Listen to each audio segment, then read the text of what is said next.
العظيم الذي لا إله إلا هو الحي القيوم أتوب إليه.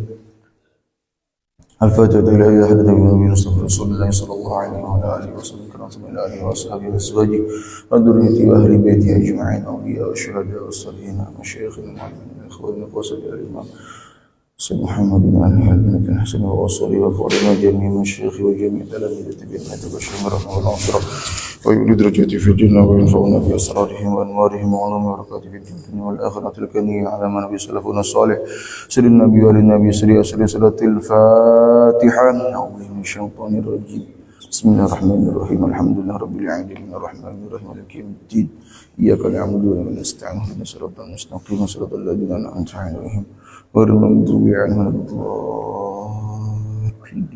آمين.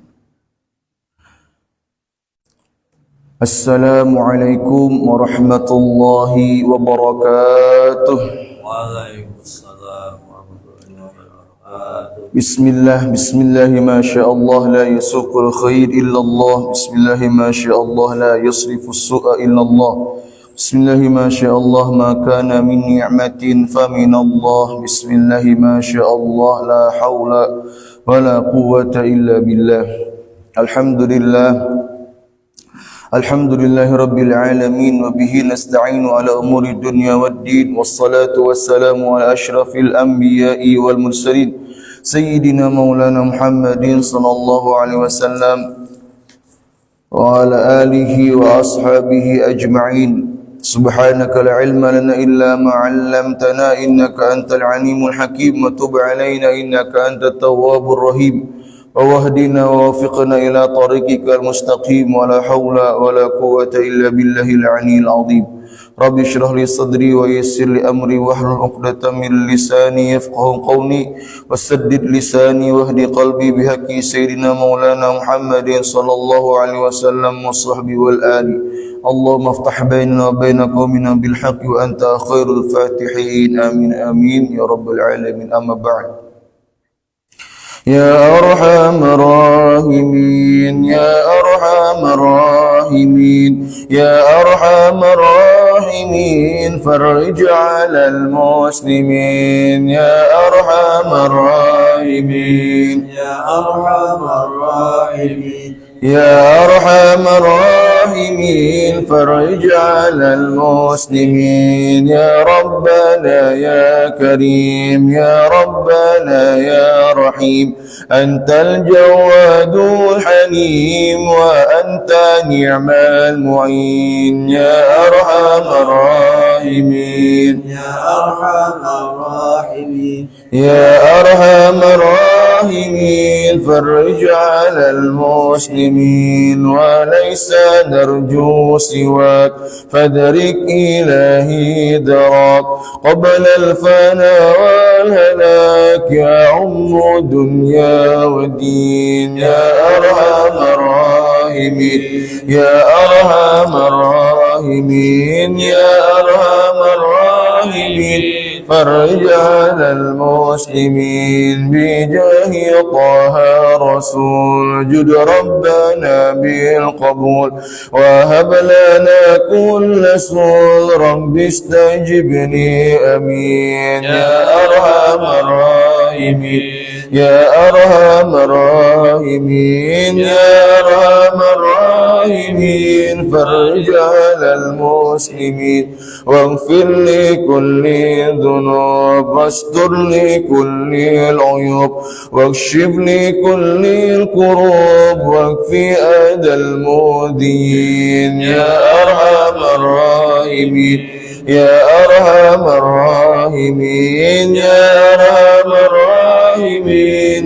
فرج على مسلمين واختم بأحسن ختام ددنا الانصراف وحان حين الإمام وزاد رشح الجبين يا أرحم الراحمين يا أرحم الراحمين يا أرحم الراحمين الراحمين فرج على المسلمين ثم الصلاة والسلام على شافع الأنام والآل نعم الكرام والصحب والتابعين يا أرحم الراحمين يا أرحم الراحمين يا أرحم الراحمين فرج على المسلمين Amin amin ya rabbal alamin. Alhamdulillah, pertama-tama marilah kita panjatkan puja dan puji syukur kita kepada Allah Subhanahu wa taala karena semata-mata berkat limpahan taufik hidayah dan serta inayahnya lah kita sebertaan dapat berkumpul bersilaturahim di tempat di waktu yang insyaallah penuh rahmat penuh barakah ini. Kemudian salawat serta salam juga senantiasa kita aturkan kepada junjungan kita Nabi besar Muhammad sallallahu alaihi wasallam beserta seluruh keluarga, sahabat, pengikutnya ila yaumil qiyamah. Amma ba'du. Hadirin wal hadirat, ibu-ibu, bapak-bapak yang dirahmati Allah Subhanahu wa taala, menyambung kajian kita yang sebelumnya masih dalam bab Fadlul Ghani Syakir wal Faqir Sabir, keutamaan orang yang kaya tapi kaya yang bersyukur, dan wal Faqir Sabir, orang yang fakir tapi fakir yang sabir, yang sudah kita jelaskan pada pekan yang sebelumnya apa itu orang kaya yang bersyukur dan apa itu orang fakir yang sabar. Qala mu'allif rahimahullahu ta'ala wa nafa'ana bihi wa bi'ulumihi fid darin amin. An Abdullah bin Amr radhiyallahu anhuma qala, hadis yang bersumber dari sahabat Abdullah ibnu Amrin radhiyallahu anhuma.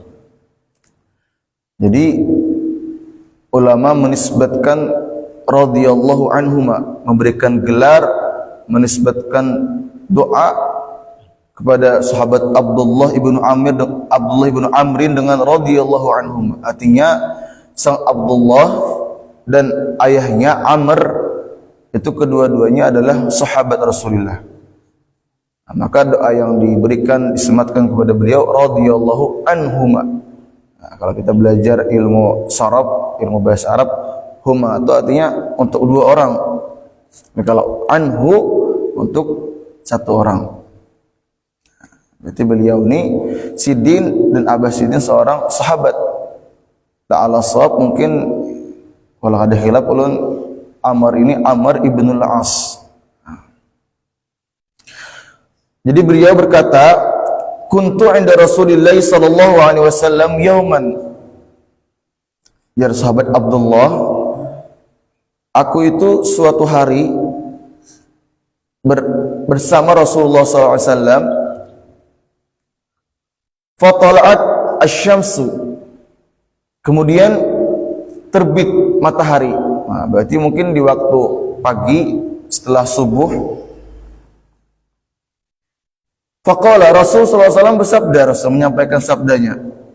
Kata Rasul, ya'ti qaumun yaumal qiyamati nuruhum kanuris syamsi. Akan datang, kata Rasul, nanti pada hari kiamat suatu kaum orang-orang yang mana nuruhum, mereka ini memiliki cahaya pada diri mereka. Kanurus syamsi, seperti cahayanya matahari. Nah, maksudnya diberikan cahaya berarti diberikan keistimewaan, diberikan kelebihan, kemuliaan, maqam yang luar biasa. Sama halnya seperti hadis yang pernah ulun bacakan tentang keutamaan orang yang belajar ilmu hadis. Naddarallahu mur'an sami'a maqalati fawa'aha kama sami'aha. Faballaghahu kama sami'ahu farubba muballighin aw min sam'in. Sama itu juga. Allah berikan cahaya pada wajah mereka-mereka yang mendengar sabda-sabda Nabi. Nah, sama ini juga. Orang-orang diberikan cahaya mereka itu seperti cahayanya matahari. Kata sahabat Abu Bakar, "Nahnu hum ya Rasulullah." Apakah itu kami ya Rasulullah? Yang mereka mendapatkan kemuliaan yang seperti itu, apakah itu kami? Kata sahabat Abu Bakar. Kata Rasul, qala la, bukan. Walakum khairun katsir. Tapi bagi kalian ada banyak kemuliaan juga, kata Rasul. Tapi yang satu ini lain kalian. Walakinnahum al-fuqara'ul muhajirun alladina yuhsyaruna min aqtaril ardi, al-hadits. Akan tapi mereka itu, kata Rasul, adalah orang-orang yang fakir semasa hidupnya. Mereka menderita, kita menjalani dengan kefakiran dan kemiskinan. Akan tapi mereka menjalani itu dengan penuh kesabaran, keikhlasan dan ketabahan serta tawakal yang kuat kepada Allah Subhanahu wa taala. Sehingga mereka meninggalkan hal-hal yang diharamkan. Padahal di saat yang sama mereka itu sangat hendak, karena dihadapkan dengan kefakiran tadi. Padahal di saat yang sama mungkin mereka hendak mengambil jalan pintas, mencuri, menipu dan sebagainya, tapi tidak dilakukan semua itu karena mereka melakukannya dengan kesabaran, ikhlas karena Allah Subhanahu wa taala. Nah, orang-orang yang seperti ini, yang al-muhajirun, muhajirun tadi di antara artinya man hajara ma haramahullah. Artinya orang-orang yang mereka itu meninggalkan apa-apa yang Allah haramkan. Yang mana mereka ini Allah bangkitkan dari seluruh penjuru bumi. Artinya dikumpulkan pada hari kiamat, diberikan dari kemuliaan. Yang mereka itu mendapatkan cahaya seperti cahayanya matahari. Nah, luar biasa, ini menunjukkan maqam yang tinggi artinya. Seperti ini juga mendapatkan cahaya juga apa? Orang yang berwudu aja kita.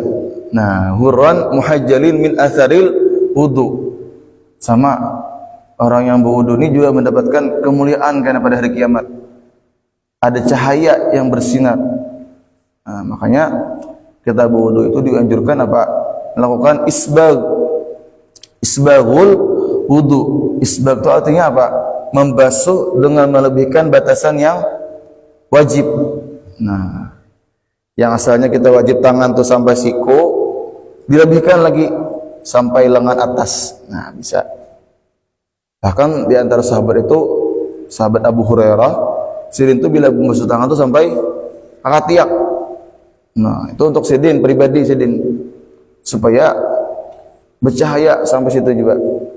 Nah, dan faedah yang lain apa lagi?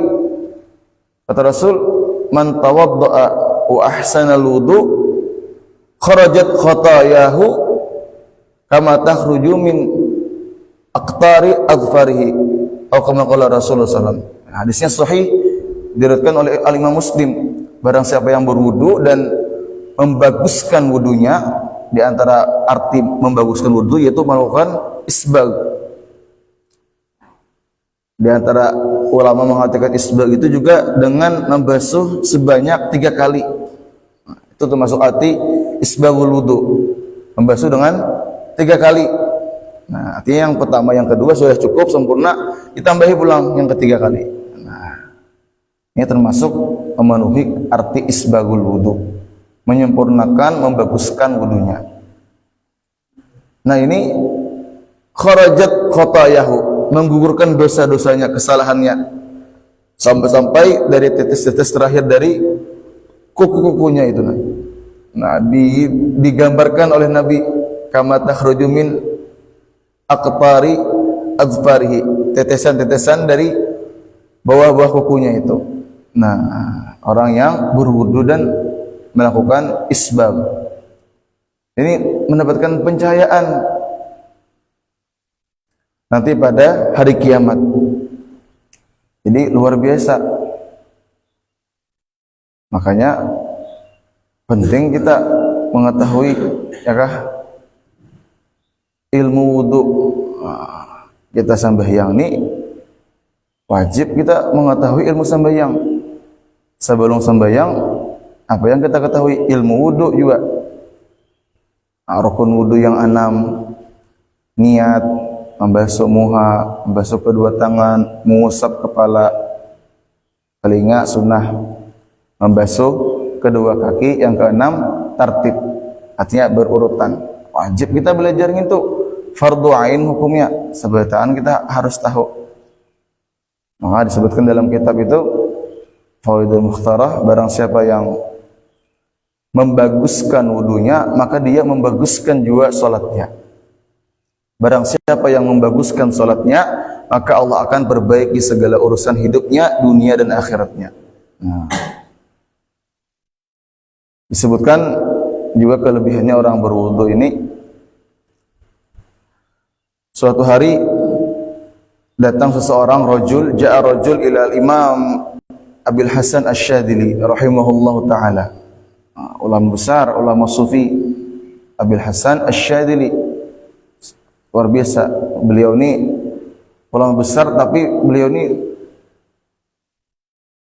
rapi sidin. Pakaian sidin tuh mewah aja kita. Rapi. Tidaklah sidin melakukan semua itu karena tadi mengagungkan, menghormati akan ilmu sidin. Nah, kita berpakaian nih misalnya, berpakaian yang baik-baik nih.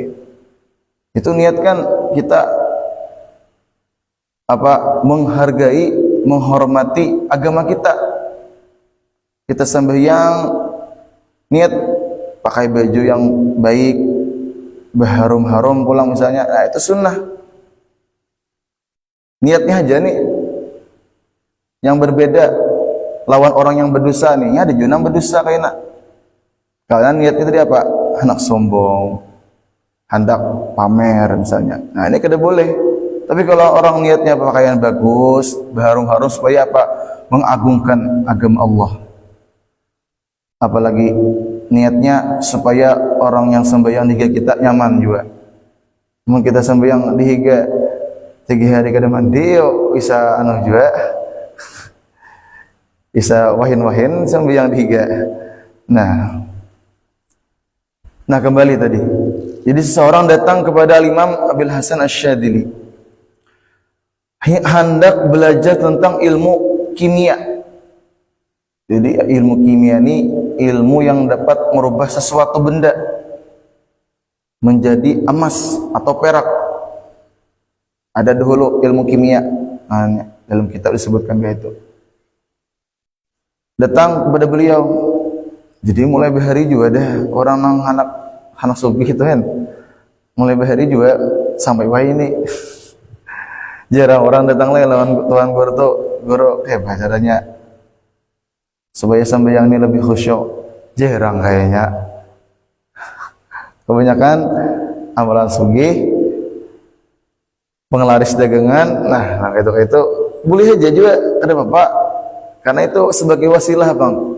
Kita jadikan segala yang kita miliki ini sarana kita supaya nyaman boleh ke kampung akhirat kayaknya. Nah, jadikan sarana aja. Tapi lebih-lebih lagi seharusnya kita tuh lebih antusias juga kayak caranya kita supaya sembahyang kita lebih khusyuk. Kayak betakun caranya ilmu ini, ilmu sembahyang. Nah, hadapnya kita anak menghadap bulan Ramadan, maka kita wajib tahu ilmu tentang puasa. Kata para ulama, afdal ilmi ilmul hal. Sepaling afdal utamanya ilmu itu yaitu ilmu yang macam kita miliki, yang kita akan gunakan. Kita hendak puasa, wajib kita tahu hukum-hukum puasa, rukun puasa, apa-apa yang membatalkan puasa. Karena kada mengerti. Nah, insyaallah mungkin pekan depan kita akan bahas beberapa tentang fikih-fikih berkaitan tentang bulan puasa. Insyaallah, mudah-mudahan kita ada umur panjang kita belajar mengkaji daripada hukum-hukum Allah. Hadirin wal hadirat, Bapak-bapak, ibu-ibu yang dirahmati Allah Subhanahu wa taala. Kemudian tadi kembali seseorang tadi ingin belajar ilmu kimia kepada Imam Abil Hasan Asy-Syadzili. Ujar Sidin, "Ayuha, akan aku ajari dengan syarat ikam di sini bertahan dahulu sampai setahun. Setahun di sini kalau aku diam di sini. Dan berdiam ini di sini kamu harus senantiasa di sini berada dalam keadaan suci. Artinya wudu terus nih. Bilanya batal wudu, bilanya batal wudu. Wudu 9 rakaat. Nah, jadi kayak itu syaratnya di sini. Oleh Imam Abil Hasan Asy-Syadzili disyaratkan kayak itu sedih. Nah, orang nih, seseorang nih. Ternyata jalan sebulan, 2 bulan, bila batal wudu sampai setahun. Sang rajul ini tiba-tiba hendak mengambil banyu ke sumur.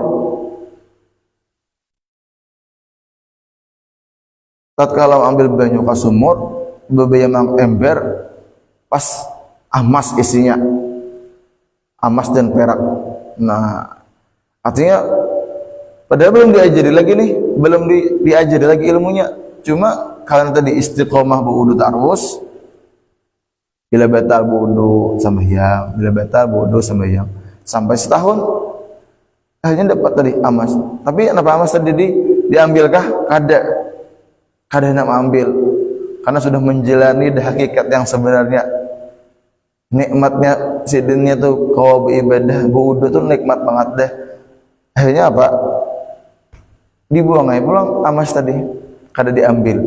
Nah, tadi artinya sidin itu sudah mendapatkan apa yang sebenarnya lebih berharga untuk orang tersebut. Nah, itu sedikit daripada keutamaan wudu di kita. Nah, bahkan sebagaimana hadis yang sudah kita baca juga sebelumnya apa? Barang siapa yang berwudu, ya Nabi kemudian membaguskan wudunya tadi, melakukan isbal, melebihkan batasan yang wajib, membasuhnya itu, maka kemudian ia membaca doa apa? Asyhadu an la ilaha illallah wahdahu la syarikalah wa anna Muhammadan abduhu wa rasuluh. Dalam riwayat lain ditambahi Allahumma ja'alni minat tawwabin wa ja'alni minal mutatahhirin. Futihat lahu abwabus samaniyah, abwabul jannah ats-samaniyah. Maka akan Allah bukakan baginya ini pintu surga yang 8 itu. Dan dipersilakan masuk dari pintu yang mana saja. Nah, mudah aja kita berwudu, sempurnakan wudu, membaca doa tadi. Handap aja doanya ya kah? Asyhadu an la ilaha illallah wahdahu la syarikalah wa anna Muhammadan abduhu wa rasuluh. Dalam riwayat lain ditambahi Allahumma ja'alni minat tawabin wa ja'alni minal mutatahhirin. Dalam riwayat yang lain lagi ditambahi waj'alni min ibadikas salihin. Nah, ini dibukakan fadilahnya pintu surga yang 8 itu. Nah, dari hadis ini kita tahu juga artinya surga ini memiliki 8 pintu. Nah, ada 8 pintu. Mudah-mudahan kita kalau memalakkannya sabatan amin amin ya rabbal alamin. Hadirin wal hadirat Bapak Ibu jemaah yang dirahmati Allah Subhanahu wa taala. Kemudian hadis yang berikutnya bersumber dari Harithah ibni Wahbin radhiyallahu an.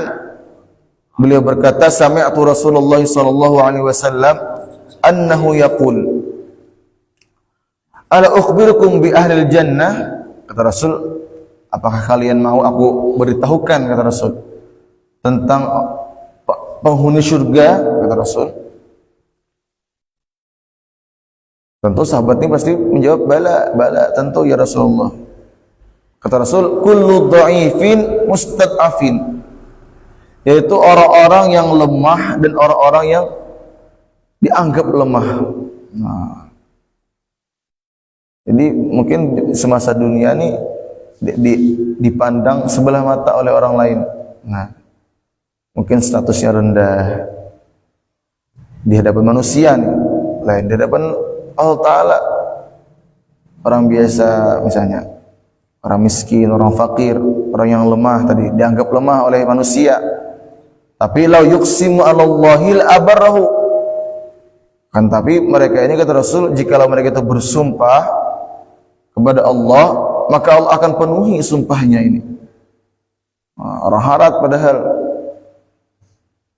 Ala ukhbirukum bi ahlin nar.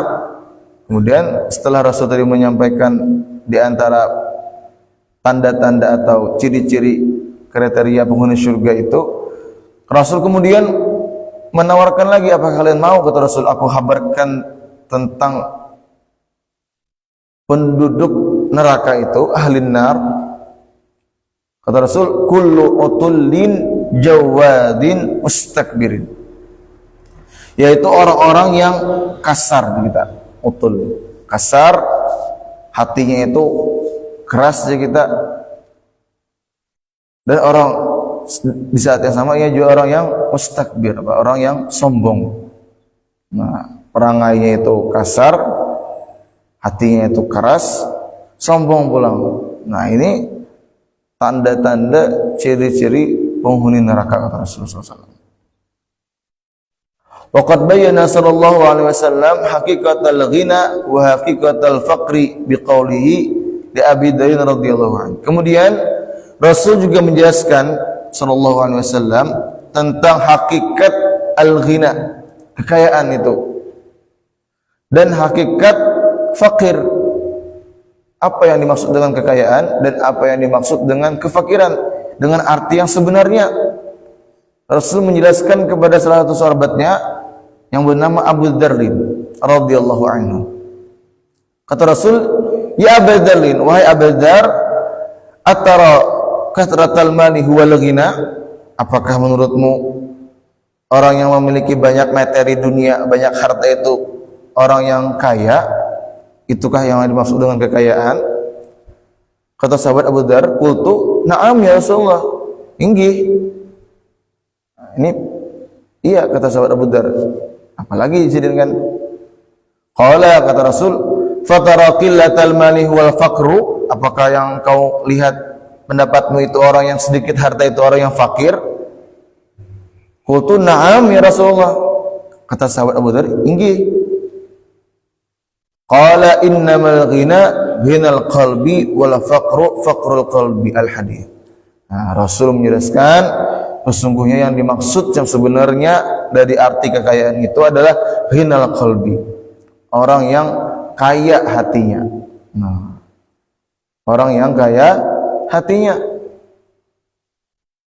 Kada sedikit ya kah orang yang berlimpahan materi tapi hatinya itu miskin aja, kita merasa kurang aja terus. Padahal menurut orang banyak sugih ya sudah, cuma karena hatinya itu fakir tadi, selalu hendak lebih, kada pernah cukup. Karena memang kata Rasul ada dua hal yang orang ini kada pernah puas, talibu ilmin wa talibu malin. Orang pencari ilmu ini mestinya, pencari ilmu ini memang kada pernah puas akan ilmu itu. Yang kedua apa? Talibu mal, orang yang mencari harta tidak akan pernah puasnya kita. Nah, bila hatinya itu merasa kurang, ini hakikatnya fakir padahal, walaupun secara zahirnya kaya banyak, cumanya kada pernah cukup, merasa kurang terus.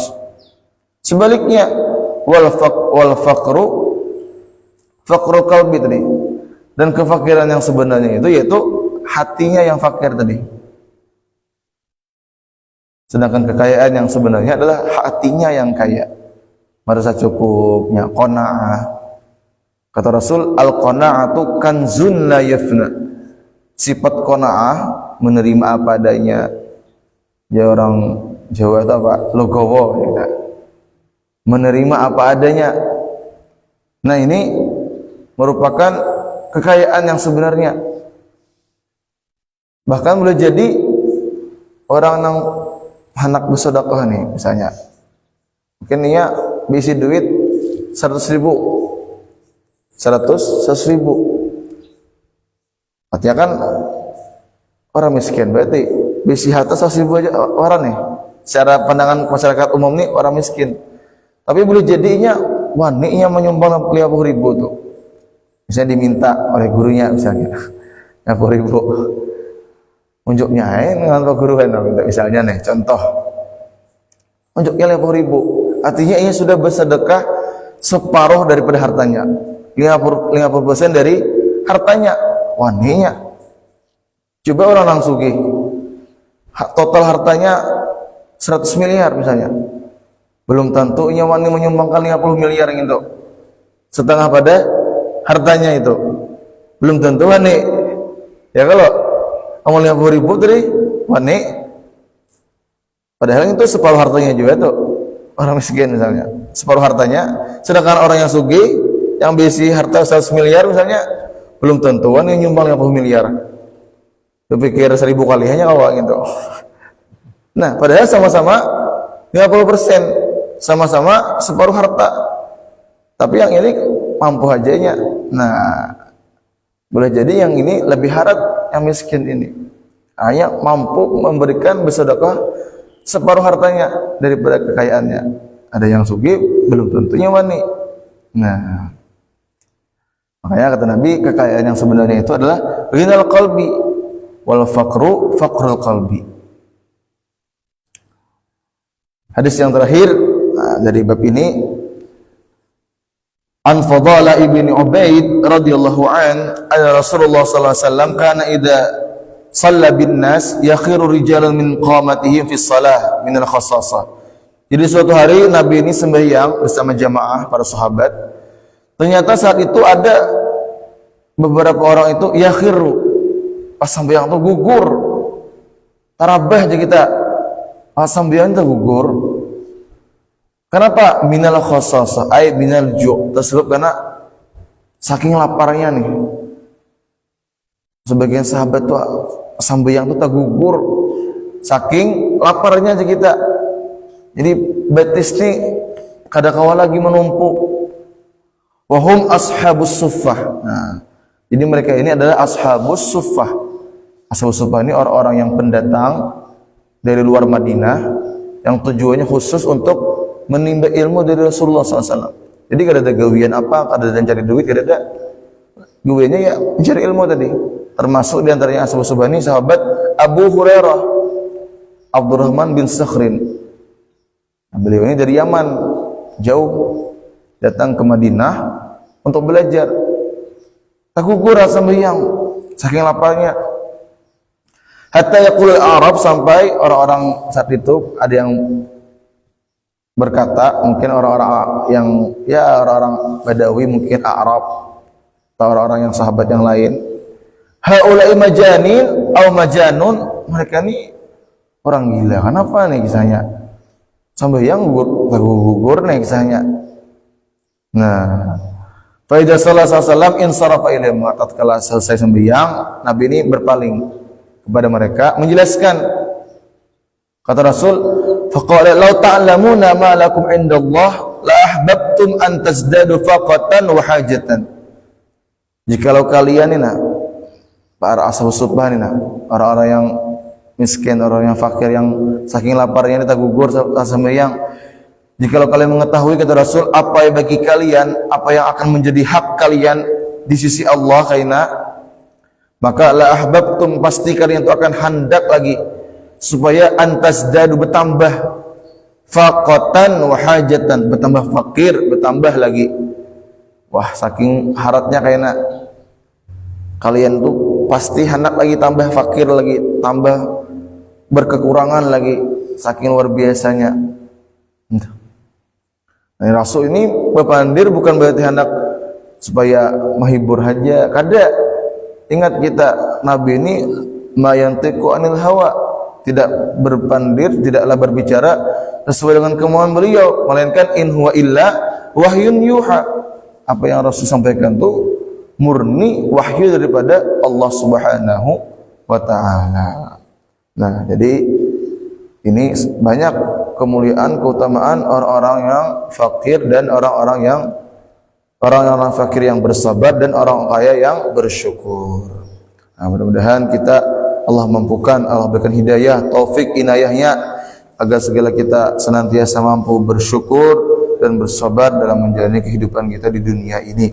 Dan Allah berikan kita rezeki yang barakah, yang melimpah, Mudah-mudahan kita juga nyaman menghidupi hidup beriman, mati beriman, penuh keridhaan Allah Subhanahu wa taala. Amin amin ya rabbal alamin. Dan mati dalam keadaan husnul khatimah. Amin amin ya rabbal alamin. Sallallahu alaihi wasallam Muhammadin nabiyil ummi wa ala alihi washabihi wasallam. Walhamdulillahi rabbil alamin. Al-Fatihah. A'udzu minasyaitonir rajim. Bismillahirrahmanirrahim. Alhamdulillahi rabbil alamin. Maliki yaumiddin. Iyyaka na'budu wa iyyaka nasta'in. Ihdinas siratal mustaqim. Siratal ladzina an'amta 'alaihim ghairil maghdubi 'alaihim waladdallin.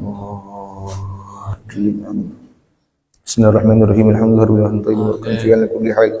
Allahumma shalli ala sayyidina Muhammadin nabiyil ummi wa ala alihi wa sallim tasliman wa astaghfirullahal azim wa atubu ilaih. La ilaha illa anta subhanaka inna kunna minadh dhalimin. Allahumma hdina bihudak waj'alna mimman yasari'u fi ridhak wa la tuwallina waliyan siwak wa la taj'alna min khalafa amrak wa 'asak.